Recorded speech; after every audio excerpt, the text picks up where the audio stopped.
नमस्कार all of you, कैसे हैं आप सभी। आई होप आप सभी की तैयारी अच्छी चल रही होगी। और क्षमा कीजिएगा 2 दिन लेट आया हूँ थोड़ा, लेकिन कुछ कारणों से मैं आज भी लाइव नहीं आ रहा हूँ, रिकॉर्डेड क्लास दे रहा हूँ। आप सभी को कारण पता ही है, क्या कारण बताऊँ मैं।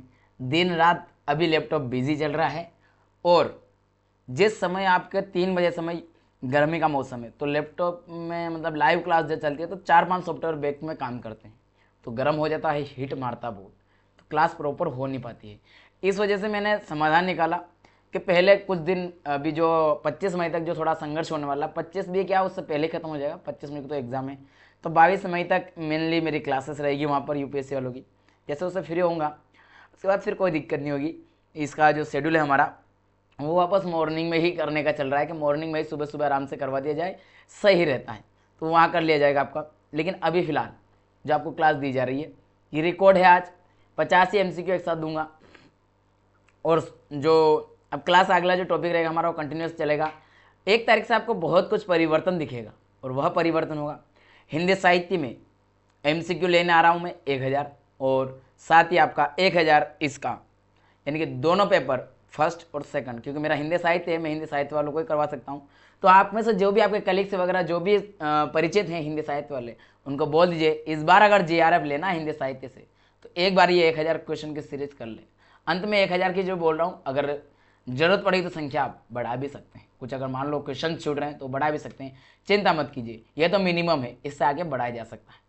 तो आप सभी हो रहिए तैयार। और एक दुखद सूचना भी है, वैसे तो मैंने ग्रुप में डाल दी है सभी को, लेकिन फिर भी इसीलिए आपकी क्लास कल भी नहीं हो पाई थी, क्योंकि कल दूसरे क्लास के साथ साथ ये जो पता चला, तो वैसे ही दिमाग को मतलब अस्थिरता उत्पन्न हो गई थी। मैंने व्हाट्सएप पे ऑलरेडी आप लोगों को सूचित कर दिया है, लेकिन फिर भी मैं आपको बता देता हूँ कि क्या दुखद सूचना है। मैं आपको नोट्स PDF वगैरह सब निःशुल्क दे रहा हूँ। आपको विदित है कि मैं हर तरीके से आपके साथ खड़ा हूँ, हर तरीके से आपकी मदद कर रहा हूँ। लेकिन एक जो मेरे साथ गलत हो रहा है वह है, आप खुद इसमें सोचेंगे कि हाँ गलत है, मैंने आप लोगों को फ्री में PDF डाउनलोड करने का ऑप्शन दिया। आप प्रिंट निकाल सकते हैं, आपके मोबाइल में ले सकते हैं, आप आराम से अपनी तैयारी कीजिए ना। बट उसी कंटेंट को आप वाटरमार्क हटा करके किसी और को बेच रहे हो। अगर आप फ्री में देते ना, मुझे वो भी कोई पता नहीं था, चलो ठीक है चल रहा है, मैं भी फ्री दे रहा हूँ, तुम भी फ्री दे रहे हो, कोई बात नहीं, कर लो मेरा यूज़, उससे कोई पता नहीं, आप भी कमा लो ना। लेकिन आप उसी चीज़ का पैसा ही कमा रहे हो, तो फिर मेहनत करो ना। अगर तुम्हें इतना टैलेंट है पैसा कमाने का, तो फिर कमाओ ना खुद की मेहनत से, दूसरे के दम पे क्यों कमा रहे हो, क्यों? अगर है नहीं तो क्यों इस फील्ड में आ रहे हो? तुमसे होता ही नहीं है तो फिर दूसरे के कंटेंट के भरोसे क्यों बैठे हो? गलत है, बहुत गलत हुआ। इस कारण से तत्काल निर्णय लिया गया कि PDF कोई डाउनलोड नहीं कर पाएगा, PDF को रोक दिया गया, नया PDF डाला नहीं जाएगा, जो भी है एप्लीकेशन पर वह भी डाउनलोड नहीं होगा। अब उसमें कुछ नया ऑप्शन लाया जाएगा, कुछ ना कुछ तलाश चल रही है, जारी है हमारी प्रोसेस कि अच्छे से अच्छे सुरक्षित व्यवस्था लाई जाए, वाटरमार्क ना हटा सके ऐसा भी कोशिश की जाएगी। साथ में और अल्टरनेटिव मॉडल अपनाया जाएगा, क्योंकि अब एक तरीके से नहीं, अब सभी तरीके से सोच के चलेंगे, आगे पीछे वगैरह सब, क्योंकि आज AI का ज़माना है। वाटरमार्क हटाना कोई बड़ी बात नहीं, PDF दिया वो पूरा हटा के, रेडीमेड माल पहले से रहता है वो सही करके दे देगा, ना क्रॉस चेकिंग ना कुछ, कुछ भी नहीं करना, ऐसा से वाटरमार्क हटवाया अपना ढाला, हो गया काम। ये आज के समय में सबसे बड़ी समस्या है, इसका समाधान निकालना बहुत मुश्किल हो रहा है। तो कोशिश जारी है हमारी टीम की, मेरी तरफ से मैं पूरे कोशिश कर रहा हूँ कि आपको जल्द से जल्द ये सारी सुविधा मिले। लेकिन अगर थोड़ा ये होता है तो आपसे विनम्र निवेदन है कि थोड़ा जो मैं अल्टरनेटिव मॉडल अभी अपनाऊंगा, अस्थायी रूप से आएगा शायद, जहाँ तक मुझे कोशिश है, या परमानेंट भी हो सकता है वो मॉडल जिसके ऊपर मैं काम करने जा रहा हूँ। अभी मैंने बोला है तो हो सकता है कल तक आपको एप्लीकेशन नया अपडेट मिल जाए। वो अपडेट होगा कि आप PDF डाउनलोड नहीं कर पाएंगे, डाउनलोड करने पर लिए आपको पेड करना पड़ेगा, कुछ खरीदना पड़ेगा, ऐसा कुछ करेंगे उसमें, ताकि क्योंकि अगर आप चुरा रहे हो ना तो फिर पैसे दे को लो ना, क्या मतलब निकल रहा है? क्योंकि एक व्यक्ति ने चुराया है, एक की वजह से सबके ऊपर प्रभाव पड़ रहा है, और आप में से किसने कराया वो तो सामने आ गया नहीं, क्योंकि उस बंदे ने उसका नाम पता नहीं डाला है, कंटेंट चुराया, लेकिन उसने वो अपना डिटेल नहीं दे रहा, उसको पता है कि मैं चोरी कर रहा हूँ। अगर मेरा कंटेंट पकड़ाया तो मेरा एड्रेस, मेरा नाम या कुछ भी मैंने दिया तो मुझे पकड़ा जा सकता, मेरे ऊपर कानूनी कार्रवाई हो सकती है, इसलिए वो उसका कुछ भी नहीं दे रहा। अब वो जो इधर उधर से जो मिला है उसमें सोर्सेस अभी पता चल रहा है, देखते हैं कहाँ तक जानकारी निकलती है। खैर ठीक है, जो भी हुआ वो उनकी जगह सही है, अभी तक जो हुआ वो सब ठीक है। अब अपन उसको लेकर के बैठेंगे तो काम नहीं चलेगा ना। हमें तो हमारा जो ऐसे परिवार है उसका भी तो ख्याल रखना है, उनको उनकी पढ़ाई भी रखना है, क्योंकि एक की वजह से सभी को समस्या क्यों रखे। तो उसका समाधान के ऊपर कार्य जारी है। कार्य ये होगा, कुछ ना कुछ थोड़ा बहुत लॉस आप लोगों को सभी को उठाना पड़ेगा। उसके लिए क्षमा चाहूँगा मैं, क्षमा कीजिएगा कुछ दिन के लिए। लेकिन क्या कहें, अब कोई शब्द है नहीं मेरे पास।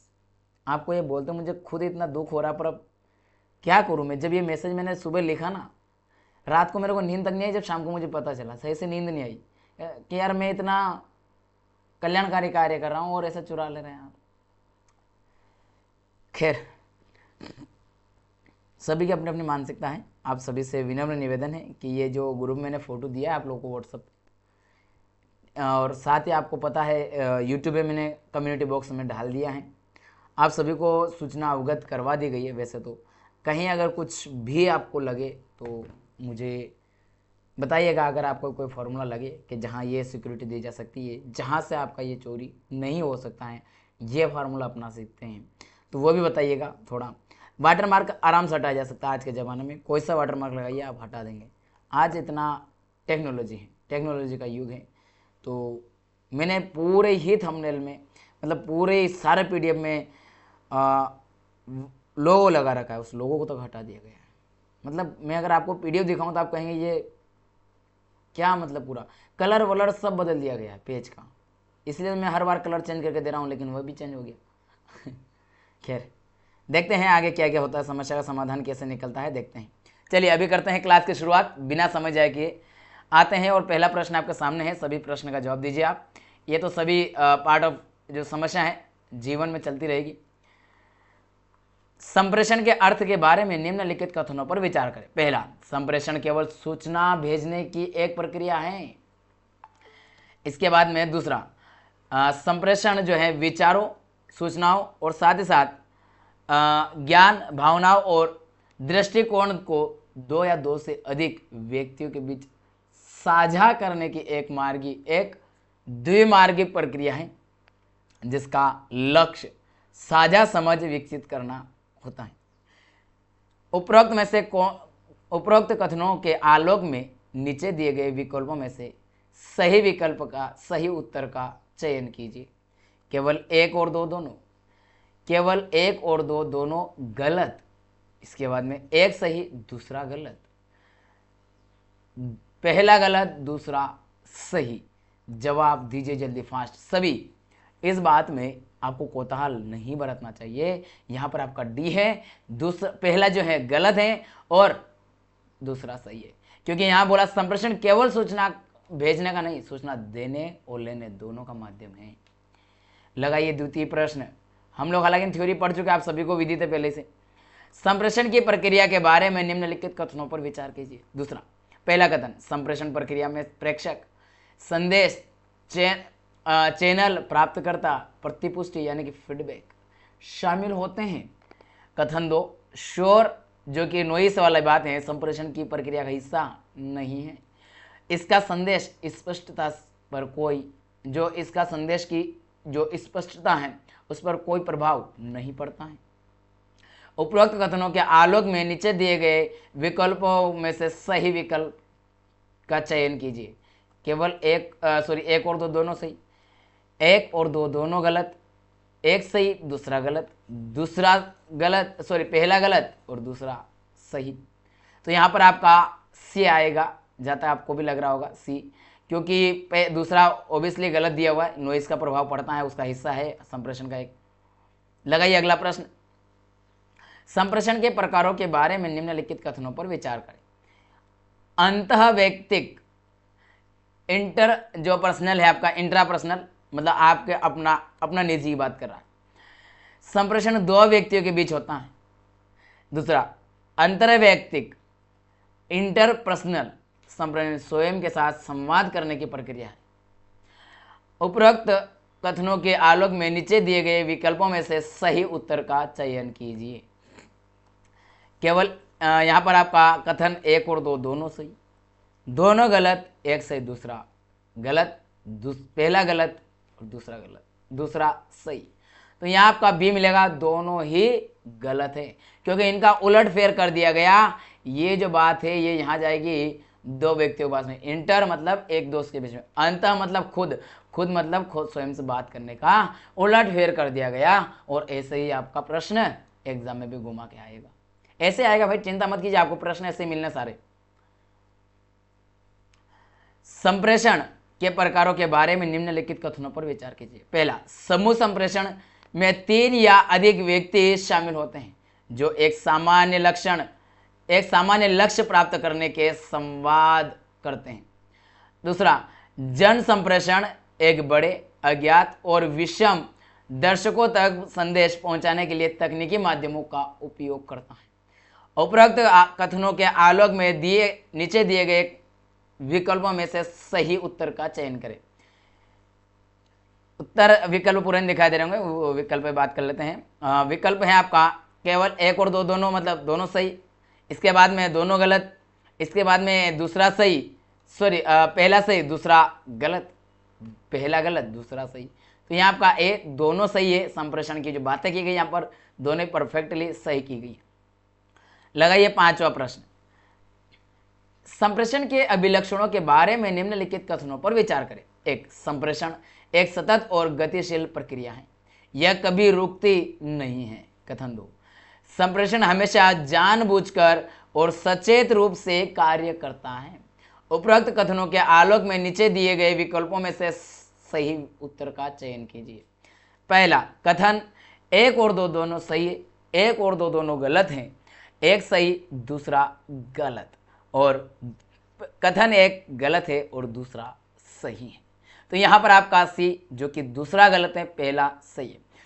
इसमें कहा गया है कि संप्रेषण हमेशा जानबूझकर और सचेत रूप से किया जाता है।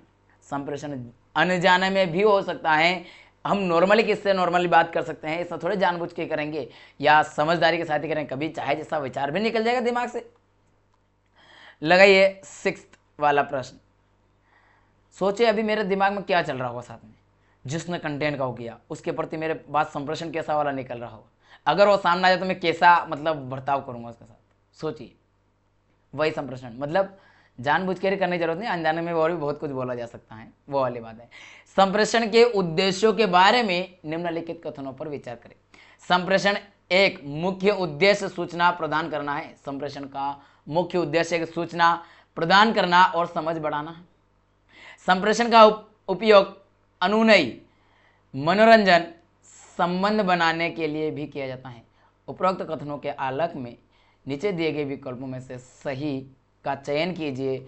1 और 2 दोनों सही, दोनों गलत, 1 सही दूसरा गलत, पहला गलत दूसरा सही। तो यहाँ पर आपको ए मिलेगा, दोनों वक्तव्य एकदम 100% सही है।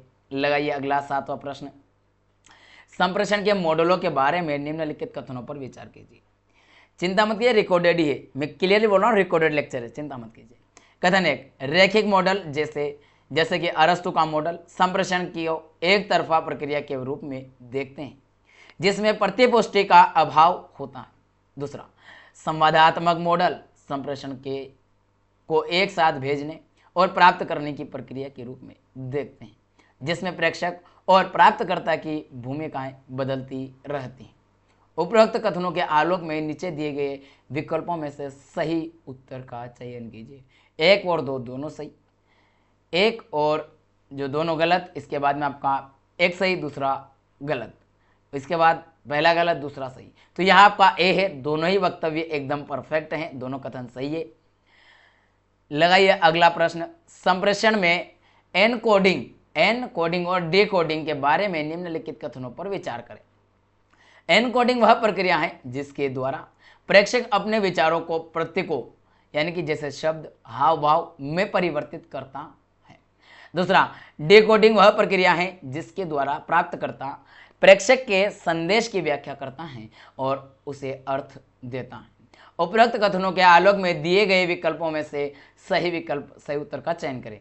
1 और 2 दोनों सही, 1 और 2 दोनों गलत, 1 सही दूसरा गलत, पहला गलत और दूसरा सही। तो यहाँ दोनों सही हैं। लगाइए 9वां प्रश्न जल्दी फास्ट, संप्रेषण के अभिलक्षणों के बारे में निम्नलिखित कथनों पर विचार करें। संप्रेषण अपरिवर्तनीय है, एक बार संदेश भेज दिए जाने के बाद इसे वापस नहीं लिया जा सकता। दूसरा, संप्रेषण संदर्भ आधारित होता है, इसका अर्थ स्थिति, संबंध और सांस्कृतिक पृष्ठभूमि पर निर्भर करता है।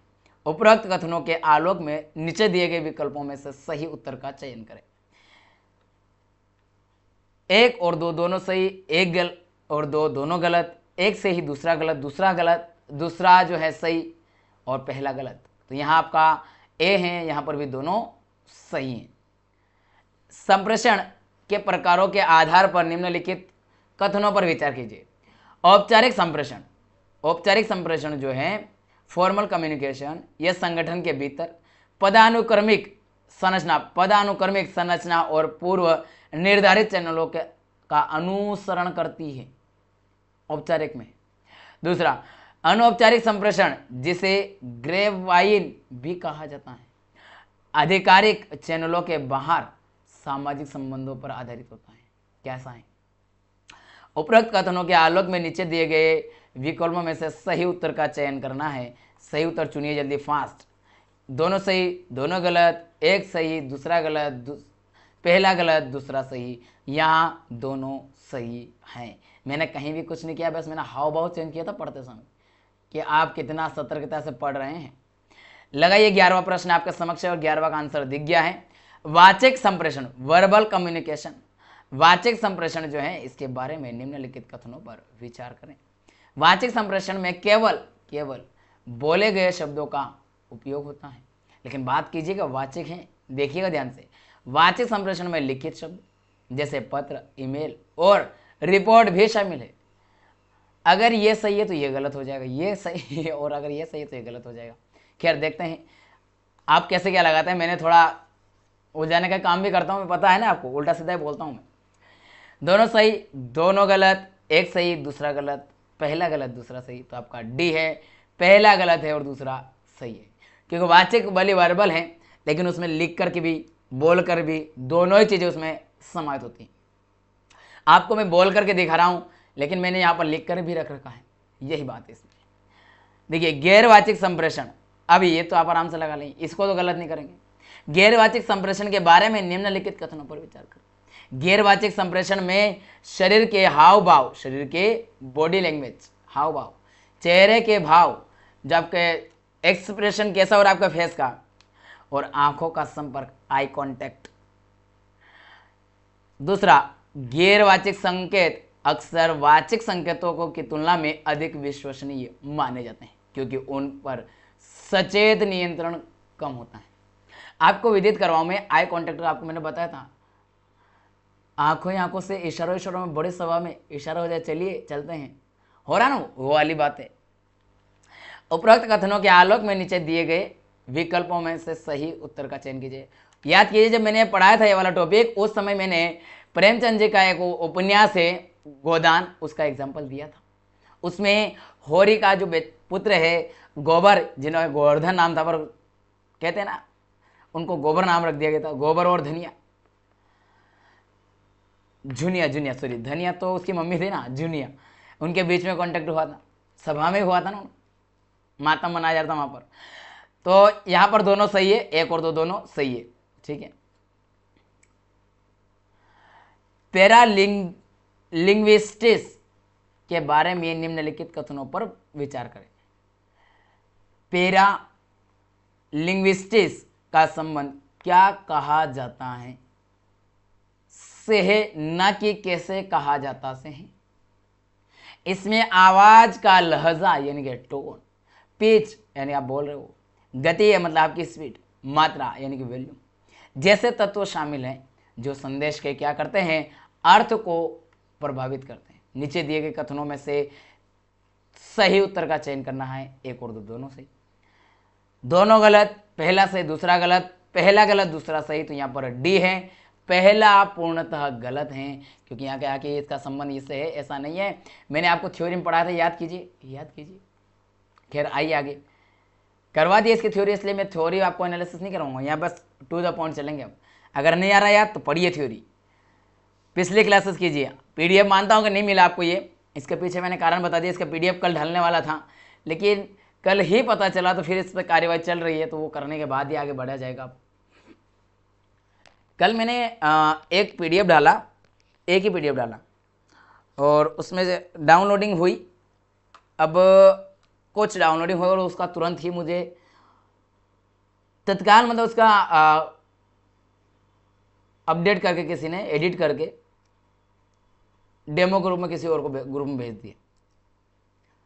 अब उसने तत्काल किया तो सही, गलती से वो नीचे से मेरा नाम, जैसे मैंने पीडीएफ में यहाँ देता हूँ ना नीचे में नाम, ये नीचे भी दे रखा ना यहाँ पर, ये वाला हटाना भूल गया हो, ये वाला हटाना भूल गया हो, इतना सा हटाना भूल गया हो।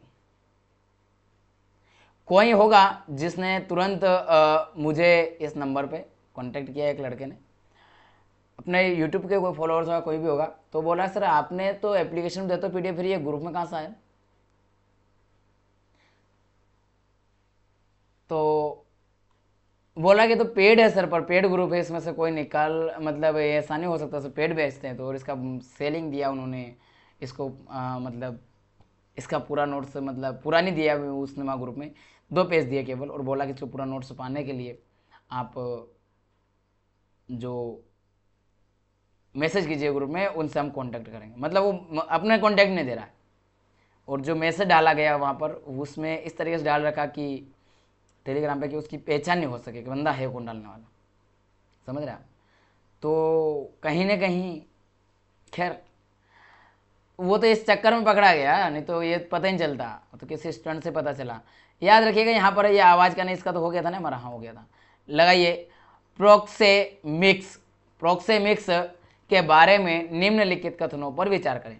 चिंता मत कीजिए, आपको पीडीएफ मिलेगा, लेकिन अब पैसा देना पड़ेगा, ऐसा लग रहा है अंदाज, सभी से पैसा लिया जाएगा उसकी वजह से कि भैया कम से कम शुल्क 10-15 रुपये रख दिया जाएगा पीडीएफ का, और पूरा पीडीएफ दे दिया जाएगा आपको, या फिर ऑफलाइन भेजना स्टार्ट करेंगे। अब जिसको चाहिए हमसे खरीद लें, हम प्रिंट निकलवा के बाई पोस्ट उसके घर भेज देंगे, वो पढ़ाई करे भाई, क्योंकि हमें कुछ इस तरीके से बीच का रास्ता निकालना पड़ेगा। एआई का ज़माना है, डिजिटल सामग्री को मिसयूज़ किया जा सकता है आसानी से, तो वह समाधान ये रहेगा, और एप्लीकेशन पे पढ़ने का इजाज़त दे देंगे, वहीं पढ़िए, डाउनलोड का परमिशन हटा दिया जाएगा।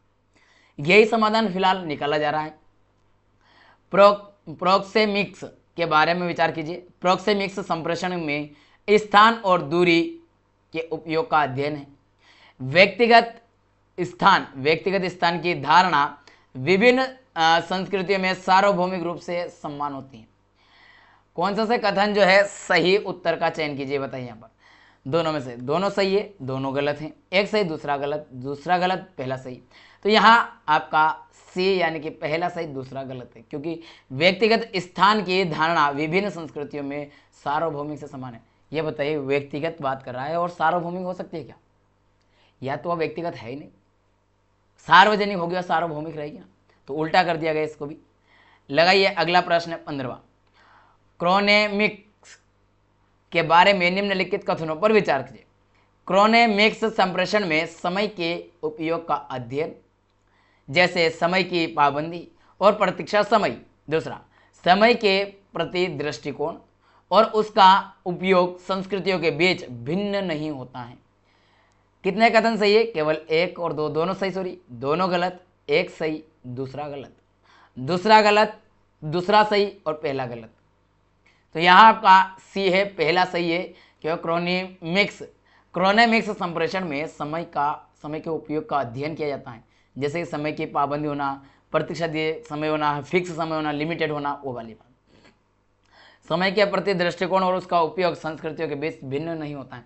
ऐसा नहीं है, संस्कृतियों के बीच, ये बताइए हमारी भारतीय संस्कृति युगों युगों से चली आ रही है, क्या समय के बीच में अंतराल नहीं है? अब बदल रही है कि नहीं बदल रही है ना अंतराल, वही बात। आइए अगला प्रश्न की ओर चलते हैं।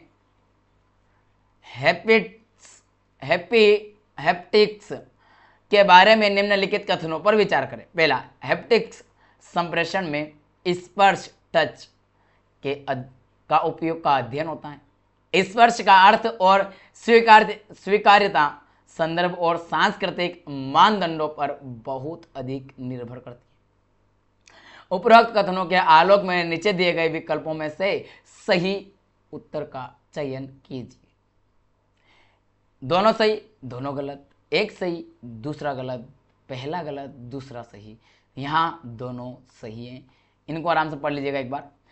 अंतः सांस्कृतिक संप्रेषण, इंटर कल्चरल कम्युनिकेशन के बारे में निम्नलिखित कथनों पर विचार करें। पहला, अंतः सांस्कृतिक संप्रेषण विभिन्न सांस्कृतिक पृष्ठभूमि के लोगों के बीच संप्रेषण की प्रक्रिया है। दूसरा, सांस्कृतिक भिन्नताएं जैसे भाषा, गैरवाचिक संकेत और मूल्य इस प्रकार के संप्रेषण में गलतफहमी पैदा कर सकती हैं। कितने कथन जो कि सही है? दोनों गलत, एक सही दूसरा गलत, और यहाँ पर आंसर देखिए आपका ए, यानी कि दोनों जो हैं सही हैं। लगाइए अगला प्रश्न। उच्च संदर्भ और निम्न संदर्भ संस्कृतियों के बारे में निम्नलिखित कथनों पर विचार करें। पहला, निम्न संदर्भ संस्कृतियों में अधिकांश जानकारी स्पष्ट और वाचिक संदेश में निहित होती है। दूसरा, उच्च संदर्भ संस्कृतियों में अधिकांश जानकारी भौतिक संदर्भ या व्यक्तियों के बीच साझा ज्ञान में निहित होती हैं, जैसे और संदेश अक्सर अव्यक्त होते हैं। उपरोक्त कथनों के आलोक में नीचे दिए गए विकल्पों में से कौन सा उत्तर जो है सही है? सही उत्तर का चयन कीजिए, जल्दी कीजिए भाई। तो यहाँ पर आपका ए आएगा, यानी कि पहला और दूसरा दोनों सही हैं। लगाइए 1900 प्रश्न।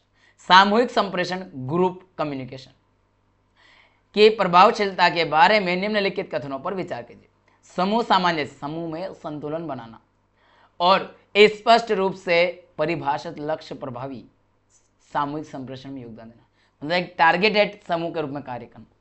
समूह सोच, जहां सदस्य अनुरूपता के दबाव के कारण आलोचनात्मक मूल्यांकन से बचते हैं, समूह निर्णय लेने की गुणवत्ता को बढ़ा सकता है। उपरोक्त कथनों के आलोक में नीचे दिए गए विकल्पों में से सही का उत्तर का चयन कीजिए। दोनों गलत, और एक सही दूसरा गलत, और पहला गलत दूसरा सही। तो यहाँ क्या था? समूह सोच, जहाँ सदस्य अनुरूपता के दबाव के कारण आलोचनात्मक मूल्यांकन से बचते हैं। नहीं, ऐसा कुछ नहीं है। तो ये पहला दूसरा गलत है, दूसरा गलत है, सी आएगा, दूसरा गलत है। कक्षा संप्रेषण के बारे में निम्नलिखित कथनों पर विचार करें। पहला, कक्षा संप्रेषण मुख्य रूप से शिक्षक से छात्र तक सूचना के एक तरफा प्रसारण पर केंद्रित होता है। दूसरा, प्रभावी कक्षा संप्रेषण में अंतः क्रियाशीलता, स्पष्टता, प्रतिक्रिया और सकारात्मक कक्षा वातावरण का निर्माण शामिल है।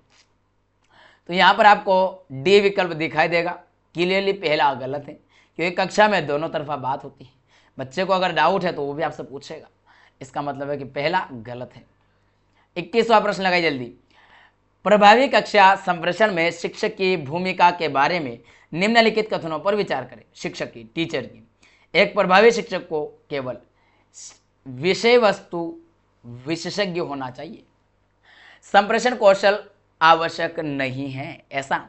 दूसरा, प्रभावी शिक्षक छात्रों के समझ के स्तर के अनुसार अपने संप्रेषण को अनुकूलित करते हैं, सक्रिय श्रवण का उपयोग करते हैं और रचनात्मक प्रतिक्रियाएं प्रदान करते हैं।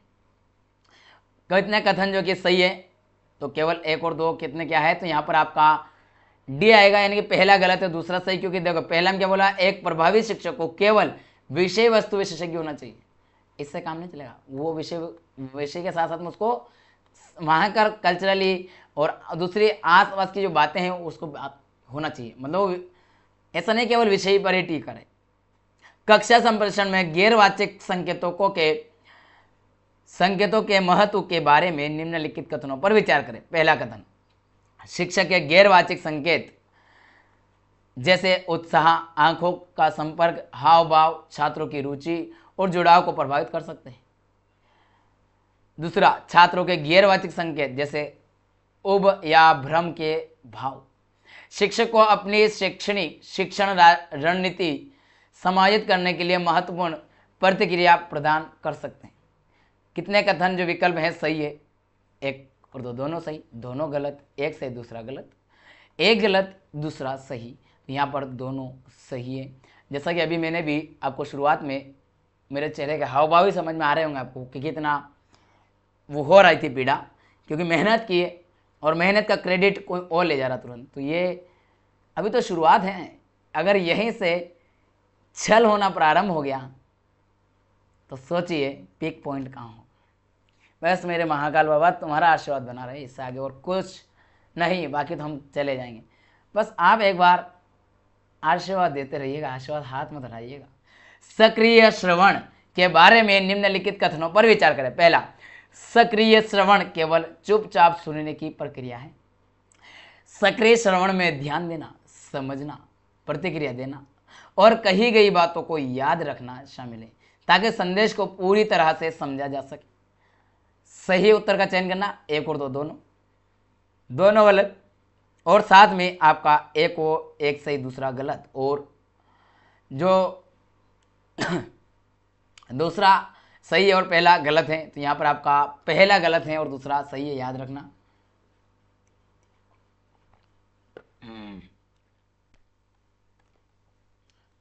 गले में यहाँ कुछ होने लग गया यार, क्योंकि केवल चुपचाप सुनने की प्रक्रिया नहीं, ऐसा नहीं होता। सक्रिय श्रवण में चुपचाप सुनना नहीं, ध्यानपूर्वक सुनना है।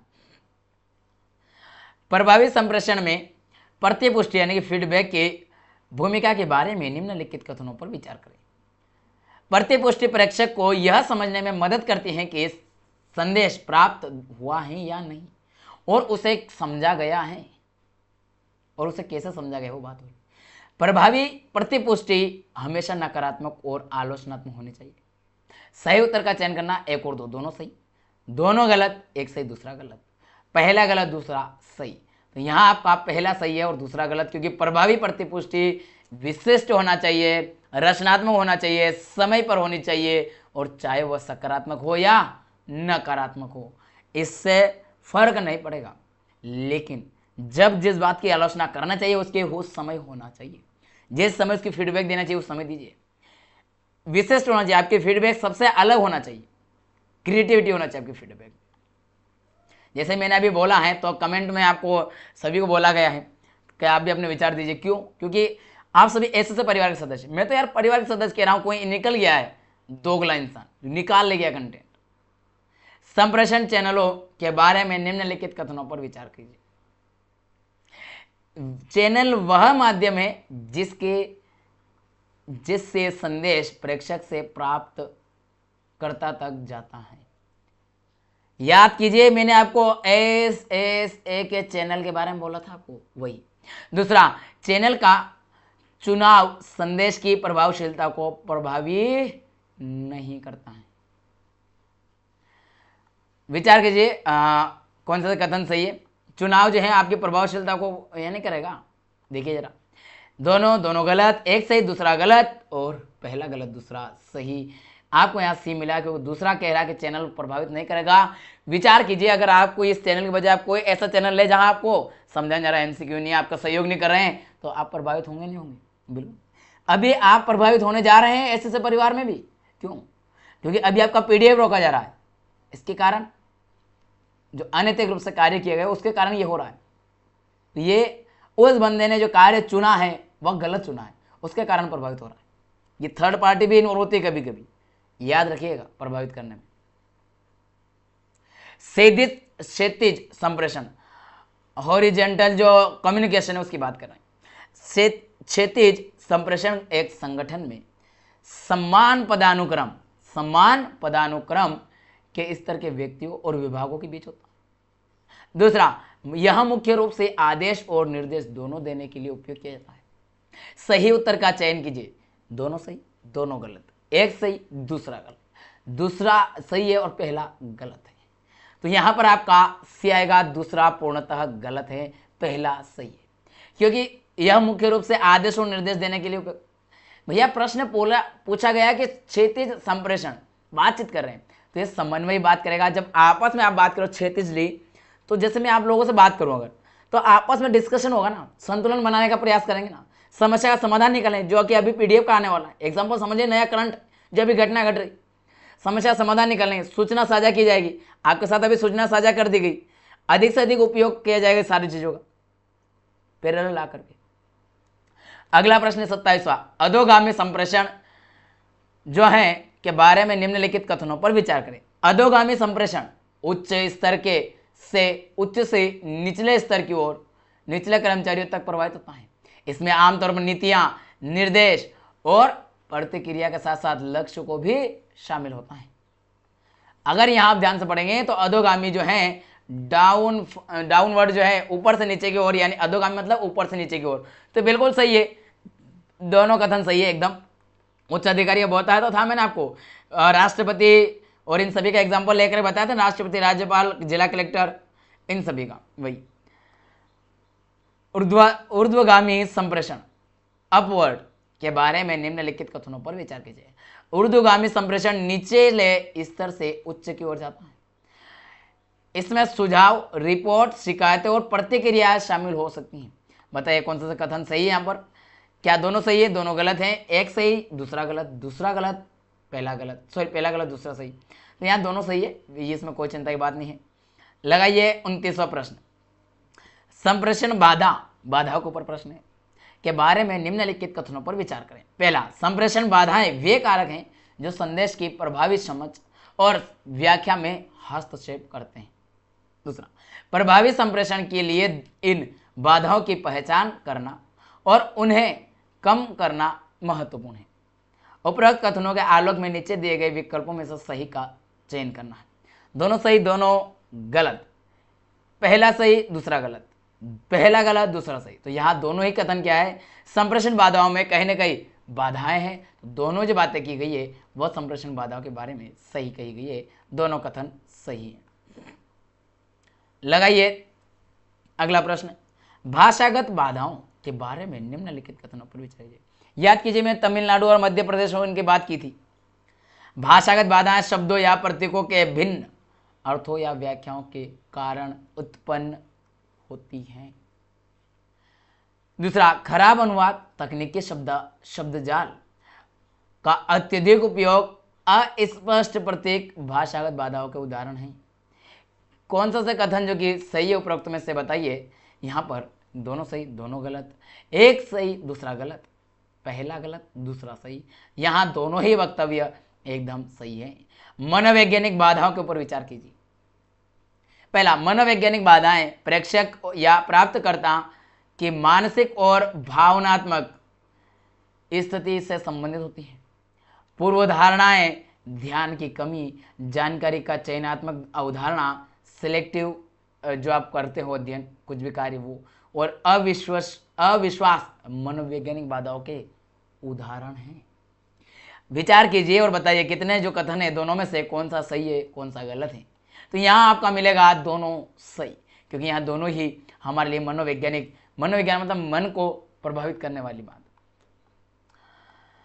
संगठनात्मक बाधाओं की विचार कीजिए। संगठन, ऑर्गेनाइजेशनल के बारे में विचार कीजिए। संगठन बाधाएं संगठन की संरचना, नियमों, विनियमों और संस्कृति से उत्पन्न होती हैं। अत्यधिक पदानुक्रम जो स्तर है, कठोर नियम और अपर्याप्त सुविधाएं संगठन में जो संगठनात्मक बाधाओं के उदाहरण माने जाते हैं। तो यहाँ पर आपको दोनों ही कथन एकदम परफेक्ट और सही मिलेंगे, क्योंकि मैंने मैक्सिमम आपको चीज़ रिकॉल करवाने का प्रयास किया एमसीक्यू में भी, ताकि आपको ये सारी चीज़ें इतनी बार रिवाइज हो जाए कि आपको याद हो जाए।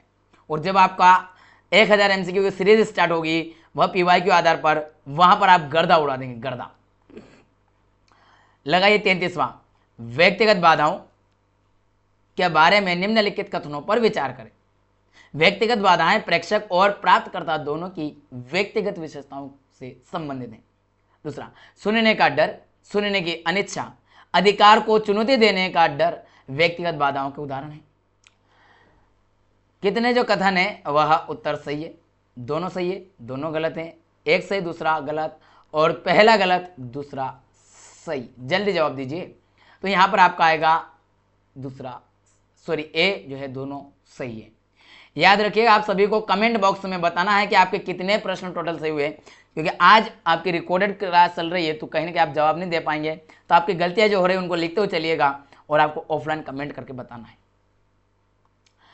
भौतिक बाधाओं के बारे में निम्नलिखित कथनों पर विचार कीजिए। पहला, भौतिक बाधाएं संप्रेषण के वातावरण में मौजूद होती हैं। शोर, खराब रोशनी, असुविधाजनक बैठने की व्यवस्था, भौतिक दूरी भौतिक बाधाओं के उदाहरण हैं।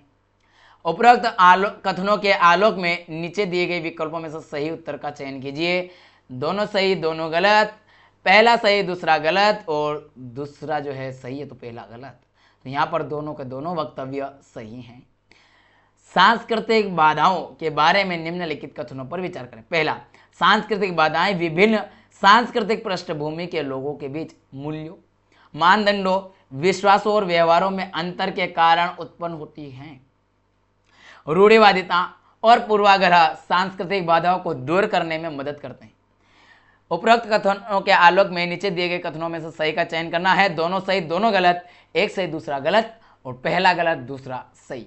यहाँ पर आपका दूसरा जो है वह गलत है। रूढ़िवादिता और पूर्वाग्रह सांस्कृतिक बाधाओं को दूर करने में मदद करते हैं। ये तो और बढ़ाते हैं, बाधाएं पैदा करते हैं। रूढ़िवादिता, पूर्वाग्रह, क्या बात कर रहे हो। लगाइए 36वां प्रश्न। प्रभावी संप्रेषण में बाधाओं को दूर करने के उपायों के बारे में निम्नलिखित कथनों पर विचार करें। पहला, स्पष्ट और सरल भाषा का उपयोग करना, सक्रिय रूप से सुनना, रचनात्मक प्रतिक्रिया देना बाधाओं को कम करने में मदद करता है। संप्रेषण के लिए केवल एक ही चैनल का उपयोग करना हमेशा प्रभावी तरीका होता है। बताइए, जल्दी जवाब दीजिए। दोनों में से अच्छा डी नहीं दिख रहा है, तो यहाँ आपका दूसरा जो है गलत है, क्योंकि एक ही चैनल का उपयोग हमेशा करोगे तो आपको सही से सूचना नहीं मिलेगी। कहीं कहीं ऐसा होता है, कभी कभी बहुत सारी सूचनाएं, जैसे मान लीजिए कोई न्यूज़ से संबंधित है, न्यूज़ का चल रहा है, जैसे अभी भारत और पाकिस्तान के बीच में जो गतिरोध उत्पन्न हुआ था, जिसमें सीज़फायर पर रुकी हुई बात है अभी, तो इसमें एक बात और थी कि सारे मीडिया चैनल अपने अपने स्तर पर अपने अपने तरीके से बात रख रहे थे, समझ रहे ना। तो बहुत कम लोग हमें सच्चाई बता रहे थे।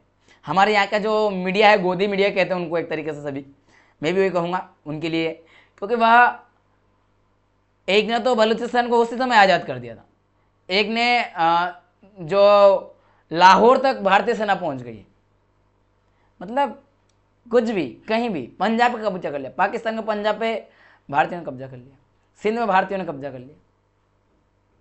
एक ने तो मैं बोल रहा हूँ कि एक देखा था मैंने एक न्यूज़ का कि जो पाकिस्तान का ये जो मैप है उसमें ये तो दिखा दिया था बलूचिस्तान, और यहाँ पर दिखा दिया था अफगानिस्तान का जो सेकंड वाला जो पार्ट है, सॉरी हाँ, अब अफगानिस्तान वाले जो उनके समर्थक हैं यहाँ पर इतने सही, ये पाकिस्तान में इतना, तो ये अलग देश की मांग कर रहे हैं, तो इनको अलग दिखा दिया था। और पाकिस्तान है ही नहीं, पूरा भारत ने कब्जा लिया कुछ भी कहीं भी, समझ रहे हो ना आप। तो ये बात है, ये गलत संप्रेषण मिलता है ना, वहाँ की वेरीफाई कहाँ से करोगे आप फिर।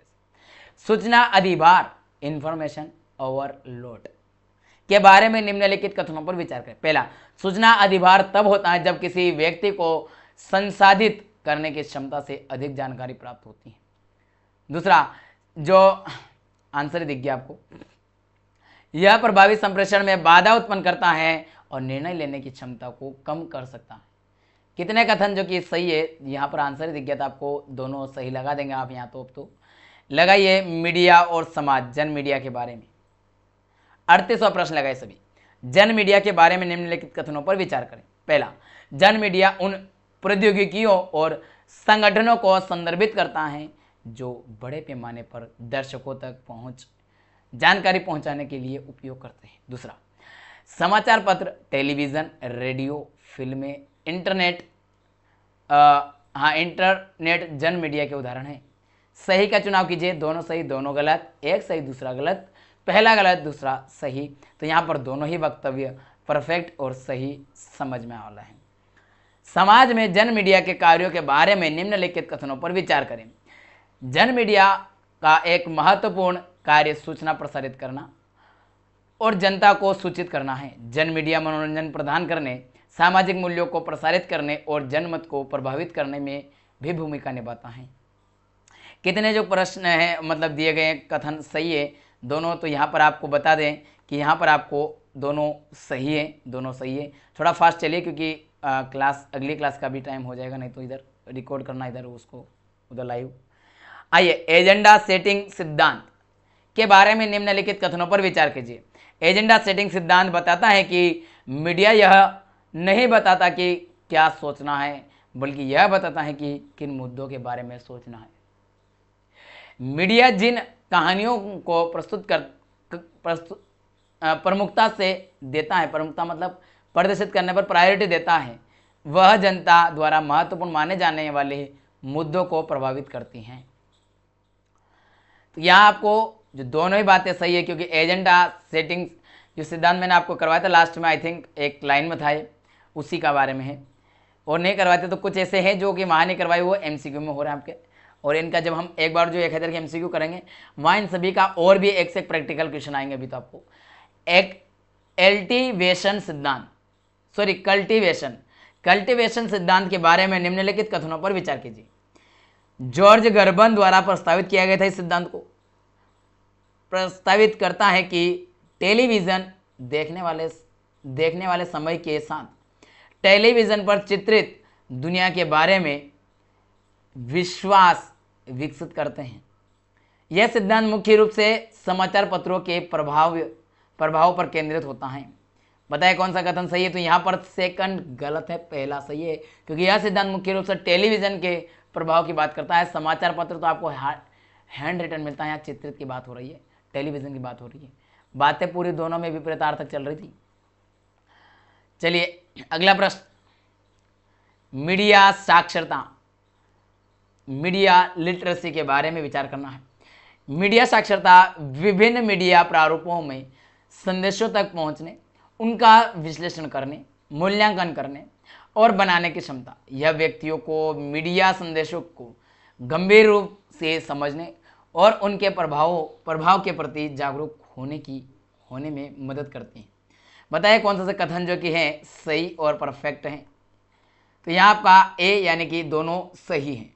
लगाइए अगला, गेट कीपिंग की अवधारणा के बारे में निम्नलिखित कथनों पर विचार करें। गेट कीपिंग उस प्रक्रिया को संदर्भित करता है जिसके द्वारा सूचना को मीडिया चैनलों के माध्यम से प्रसारित करने के लिए फिल्टर किया जाता है, मतलब छंटनी की जाती है। दूसरा है, संपादक, पत्रकार और मालिक मीडिया में गेट पिकर के रूप में कार्य कर सकते हैं, यह तय करते हुए कि कौन सी खबरें प्रकाशित या प्रसारित की जाएगी या नहीं। बताइए कौन सा सही? तो दोनों ही बातें परफेक्ट और सही। गेट कीपिंग बताया था मैंने आपको, बीच में रहेगा फिल्टरिंग, नहीं बताया था, सुन लीजिए, समझ लीजिए। जिससे अभी आपके लिए एक लाइन खींच देते हैं। यहाँ पर आपको एप्लीकेशन एक्सेस मिली हुई, यहाँ पर आप सभी को यहाँ तक पहुँचने पर, इधर से मैंने भी एप्लीकेशन डाल रहा हूँ कंटेंट। अब यहाँ पर ये क्या हो रहा है, गेट फिकिंग हो रहा है, कौन सी चीज़ दिखानी कौन सी नहीं दिखानी। यहाँ मैं प्राइवेट कर देता हूँ तो आपको शो ही नहीं होगी। जैसे कि अभी डाउनलोडिंग वाला ऑप्शन जो है उसको हटा दिया जा रहा है, तो क्या हो रहा है, गेट पिकिंग कर दिया, क्या दिखेगा क्या नहीं दिखेगा, कितना होगा कितना नहीं होगा कार्य, वो हमने क्या कर दिया, लकीर खींच दी गई। तो गेट कीपिंग का कार्य कहीं ना कहीं हम अप्लाई करने जा रहे हैं, कहीं ना कहीं अप्लाई करने जा रहे हैं, ठीक है ना। आइए आगे की ओर बढ़ते हैं, अगला प्रश्न की ओर चलते हैं। 44वां प्रश्न लगाइए। नए मीडिया यानी कि न्यू मीडिया के बारे में विचार कीजिए। नए मीडिया टेलीविज़न, डिजिटल जो प्रौद्योगिकियों जैसे इंटरनेट, सोशल मीडिया और मोबाइल उपकरणों को संदर्भित करता है। नए मीडिया की विशेषताओं में अंतः क्रियाशीलता, इंटरएक्टिव एक्टिविटी, मल्टीमीडिया क्षमता और अतुल्यकालिता शामिल होती हैं। बताइए कौन सा कथन सही है? तो यहाँ आपको जो दोनों कथन है एकदम परफेक्ट है। नए मीडिया के बारे में मैंने जानकारी वहाँ आपको नहीं दी थी उस समय, तो यहाँ दोनों कथन सही दे दिया और दोनों ही आपके सामने रखने का प्रयास किया, दोनों बिंदुओं को। जन मीडिया और लोकतंत्र के बारे में निम्नलिखित कथनों पर विचार करें। पहला, एक स्वतंत्र और जिम्मेदार मीडिया को अक्सर लोकतंत्र का चौथा स्तंभ माना जाता है, जो सरकार को जवाबदेह ठहराने में मदद करता है। दूसरा, मीडिया स्वामित्व का संकेंद्रण हमेशा विचारों की विविधता को बढ़ावा देता है। निम्नलिखित कथनों पर विचार कीजिए। क्या हो रहा है जनाब, बताइए जल्दी। तो यहां पर आपका दोनों जो है कथन, पहला सही है और दूसरा गलत है, क्योंकि मीडिया स्वामित्व का संकेंद्रण हमेशा विचारों की विविधता को बढ़ावा देता है। संकेंद्रण नहीं, जो विचारों को विविधता तक सीमित रखता है। स्वामित्व का संकेंद्रण जो है विचारों की विविधता जो है उसको सीमित करता है, मतलब आपके जो अपने विचार है वह आपके निजी है, उसको फैलने नहीं देता है। समझ रहे? मीडिया आपको सबको देख कर काम करना पड़ता है, आप अपने विचारों को ज्यादा हावी नहीं होने दे। 46वां प्रश्न लगाइए। मीडिया के प्रभाव के मैजिक बुलेट या हाइपोडर्मिक नीडल सिद्धांत के बारे में निम्नलिखित कथनों पर विचार करें। यह प्रारंभिक सिद्धांत माना जाता है कि मीडिया संदेश शक्तिशाली होते हैं और निष्क्रिय दर्शकों द्वारा सीधे और समान रूप से ग्रहण किए जाते हैं। यह सिद्धांत मानता है कि दर्शक मीडिया संदेशों की व्याख्या करने और प्रतिक्रिया देने में सक्रिय भूमिका निभाते हैं। बताइए यहाँ पर कौन सा कथन सही है? तो दोनों में से पहला सही, दूसरा गलत, क्योंकि यह सिद्धांत दर्शकों को निष्क्रिय मानता है, न कि सक्रिय मानता है। कौन सा वाला सिद्धांत है? मीडिया के प्रभाव, मैजिक बुलेट या हाइपोडर्मिक नीडल, यानी कि बोलते हैं ना कि ये मैजिक बुलेट चल रहा है, जल्दी से पढ़ लीजिए, जल्दी से देख लीजिए, वह वाली बात। उपयोग और संतुष्टि, यूज एंड जो ग्रेटिफिकेशन जो है सिद्धांत है, थ्योरीज के बारे में निम्नलिखित कथनों पर विचार करें। यह सिद्धांत इस बात पर केंद्रित होता है कि दर्शक अपनी जरूरतों और इच्छाओं को पूरा करने में सक्रिय रूप से मीडिया का चयन और उपयोग कैसे करते हैं। यह सिद्धांत मानता है कि मीडिया दर्शकों पर एक समान प्रभाव डालता है। बताइए कौन सा कथन जो कि है सही है? सही उत्तर का चयन आपको करना है। यहाँ दूसरा गलत है, क्योंकि यह मानता है कि दर्शक सक्रिय और प्रभाव भिन्न होते हैं, उनके ऊपर प्रभाव जो भिन्न है। यहाँ कह रहे हैं कि यह सिद्धांत मीडिया दर्शकों को एक समान प्रभाव देता नहीं। यहाँ पर सक्रिय रूप से भागीदार होइए और आप प्रभावित होइए या मत होइए, अपने विचार के अनुसार रहिए। आपको जितना लेना उतने अडॉप्ट कीजिए, हर किसी को मत अपनाइए, प्रभावित इतने मत होइए, समान रूप से मत होइए। जन मीडिया में नैतिकता के मुद्दों के बारे में निम्नलिखित कथनों पर विचार कीजिए। जल्दी जवाब दीजिए सभी।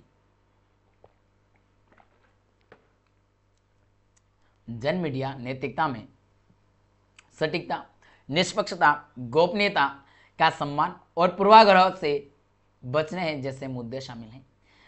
सनसनीखेज और पेड न्यूज जैसी प्रथाएं मीडिया नैतिकता के सिद्धांतों के अनुरूप हैं। बताइए कौन सा कथन जो है सही है? तो यहाँ पर आपका दूसरा अपने आप गलत दिखाई दे रहा। सेंसिटिव मतलब आप ऐसा कुछ बना रहे हो, ये जैसा भी कि मैंने भारत और इसके बारे में बताया था, अभी पाकिस्तान के बारे में, आपको कुछ इस तरीके का चीज़ें दिखा देना, गलत है ना। लगाइए अगला प्रश्न। डिजिटल डिवाइस के बारे में निम्नलिखित कथनों पर विचार करें। डिजिटल डिवाइस उन लोगों के बीच अंतर को संदर्भित करता है जिनकी सूचना और संचार प्रौद्योगिकी ICT तक पहुंच और जिनके पास नहीं होती हैं। यह विभाजन केवल विभिन्न देशों के बीच मौजूद है, एक ही देश के भीतर नहीं। चयन कीजिए जल्दी और बताइए सही। यहाँ पहला सही, दूसरा गलत है, क्योंकि यह विभाजन देशों के बीच जैसे शहरी, ग्रामीण, अमीर, गरीबी भी मौजूद हैं, केवल देशों तक नहीं। केवल देशों में मौजूद है ऐसा नहीं, देश के भीतर भी होता है। देश तो है, विभिन्न देशों में है, देशों के भीतर ग्रामीण, शहरी और साथ ही अमीर, गरीब, इन सभी में भी यह समस्या देखने को मिलती है। ये विस्तृत रूप से है। लगाइए 50वां प्रश्न। जन मीडिया और वैश्वीकरण के बारे में निम्नलिखित कथनों पर विचार करें। जन मीडिया के ने वैश्विक स्तर पर सूचना, विचारों और सांस्कृतिक उत्पादों के प्रसार को सुगम बनाकर वैश्वीकरण में क्या किया? महत्वपूर्ण भूमिका निभाई। अर्थात जन मीडिया ने वैश्विक स्तर पर सूचना का प्रसार किया, विचारों को प्रकट किया, अपने सांस्कृतिक उत्पादों को भी प्रसारित किया और इन सभी को प्रसारित करने में उसने सुगम बना दिया, आसान बना दिया। दूसरा है जो वैश्वीकरण का मीडिया सामग्री पर कोई प्रभाव नहीं पड़ा है, यह पूरी तरह से स्थानीय बनी हुई है। क्या ऐसा है? जरा सोचिए। तो दूसरा क्या आएगा? पूर्णतः गलत है, क्योंकि वैश्वीकरण का जन मीडिया हर किसी व्यक्तित्व, संस्कृति सभी पर प्रभाव पड़ा है। वैश्वीकरण का सभी पर, स्थानीय सामग्री का इसके साथ मिश्रण जरूर हुआ है, लेकिन वैश्वीकरण का इसमें प्रभाव देखने को मिलता है, वह है और पड़ा है। तो ये रहे आपके आज के हमारे 50 प्रश्न पूरे। अगले में हम पढ़ेंगे गणितीय तर्क और अभिवृत्ति वाला जो पोर्शन है वह। तो ये गणितीय तर्क वगैरह बाद में करेंगे, पहले कंप्यूटर को करेंगे। देखिए मैं आपको पहले मैथ्स और रीजनिंग लास्ट में मैं ही करवाऊंगा, अगर मैम नहीं करवा पाएंगी तो मैं कराऊंगा, तो लास्ट में कराऊंगा आपको, और वो नए वाले चैनल पर कराऊंगा, इसमें नहीं कराऊंगा। ये बात आपको मैं पहले ही बता चुका था कि ये 3 यूनिट आपकी वहाँ होना है, तो आपको एक कुछ जमा होगी वो कराएंगे आज में। अभी हम करेंगे कंप्यूटर ICTC वाला जो पार्ट है उसको कवर करेंगे, ठीक है ना। उन चीज़ों को कवर करेंगे पहले जो कि दूसरे हैं हमारे, उनको कवर करेंगे। तो अगली जो भी टॉपिक होगा आपको कल मतलब थंबनेल में दिख ही जाएगा, जो भी उठाऊंगा मैं वो दे दिया जाएगा आपको थंबनेल में। याद रखिएगा ये जो कितने क्वेश्चन सही हुए इसके बारे में आपको कमेंट करके बताना है, और आप ना विवेक बताइएगा कि कैसा फार्मूला निकाल जाए। सोच तो मैं आपको पेड कर दिया जाए, आप कंटेंट को PDF जो है पेड दिया जाए, ताकि सामने वाला विचार जो है मैं कम में दूंगा तो वो मान लीजिए उसने मेरे को मान लीजिए 25 रुपये रख दिया, मान लो एक पूरा नोट्स पूरा अगर एक PDF दे रहे हैं तो 10 रुपये ऐसा रख दिया, और अगर पूरा चैप्टर दे तो 25-30 रुपये रख दिया। अब इतने मैंने दिया और वो फिर इतने कम में तो नहीं दे पाएगा, वो इसका डबल ट्रिपल, क्योंकि उसको मेहनत तो करना पड़ती है, AI वगैरह से हटवाना तो पेड ही चलेगा सब, तो वो वहाँ से करवा के मेहनत करके देगा, वो इतना सा करेगा तो वो उसमें पैसा तो कमाएगा, समझ रहे हैं आप। तो कहीं ना कहीं वो एक थोड़ा प्रतिबंध लगाना पड़ेगा। तो मैं वही विचार कर रहा हूँ, ऐसा ही किया जाएगा, सस्ता आगे अफोर्डेबल, कि हाँ जो जिस तरह का बच्चा है वो ले सके। हमारा तो ऐसा कोई सिद्धांत था नहीं कि हम पेड करने जाएंगे, लेकिन जब अगर हमारे साथ हो ही रहा है चल, हमारा कंटेंट पेड बिक ही रहा है, तो भाई हम क्यों नहीं बेचें, क्योंकि हमारे पास भी तो कुछ आर्थिक सहयोग नहीं है। टाइपिंग करने वाले हैं उनको जेब से देना है, पूरी टीम को पेमेंट करना मतलब ये करवाना पड़ेगा, तो कहाँ से ला कर करेंगे, पूरी टीम का खर्चा कैसे निकालेंगे। सभी ने अभी तक ये सोचा था कि हम मेहनत करेंगे, लेकिन टाइपिस्ट को देना पड़ता है ना, टाइपिंग करने वालों को देने पड़ता है, वो थोड़े फ्री में काम करेगा। तो कहीं ना कहीं हम भी यही सोच रहे हैं कि जब भैया हमारा द्वारा हमारा खर्चा तैयार करने के बाद में उसका लाभ कोई और तीसरा जिसको हम जानते तक नहीं वो उठा रहा, तो प्रश्न मार्क हैं। और इसीलिए निर्णय ले लिया गया, एक निर्णय तो मैंने कर दिया गया कि आज हो सकता है आपको एप्लीकेशन पर हट गया होगा, अभी तक तो डाउनलोडिंग हट गया होगा, नेट आओ तो हट जाएगा थोड़ी देर में, काम चल रहा है। तो अभी मैंने उनको जो एप्लीकेशन वाला भाई उनको अभी सुबह बोला, नहीं तो रात में ही काम कर देते। खैर कोई बात नहीं, मिलते हैं अगले सेशन में, रोकते हैं आज रिकॉर्डेड थे, क्षमा चाहेंगे उसके लिए। और जैसा कि मैंने आपको वादा किया था फ्री रहेगा सब, तो उसका दुख है इस बात का कि क्या करूं मैं, कैसे करूं। चलिए मैं बीच का फॉर्मूला निकालने का प्रयास करूंगा और भी, बट अभी जो तत्काल जो दिखाई दे रहा, क्योंकि आपकी तैयारी पहले महत्वपूर्ण है ना कि ये चीज़, तो थोड़ा बीच का रास्ता ही निकालेंगे फिर और क्या करें, ठीक है ना। तो चलिए मिलते हैं अगले सेशन में, तब तक के लिए जय हिंद जय भारत।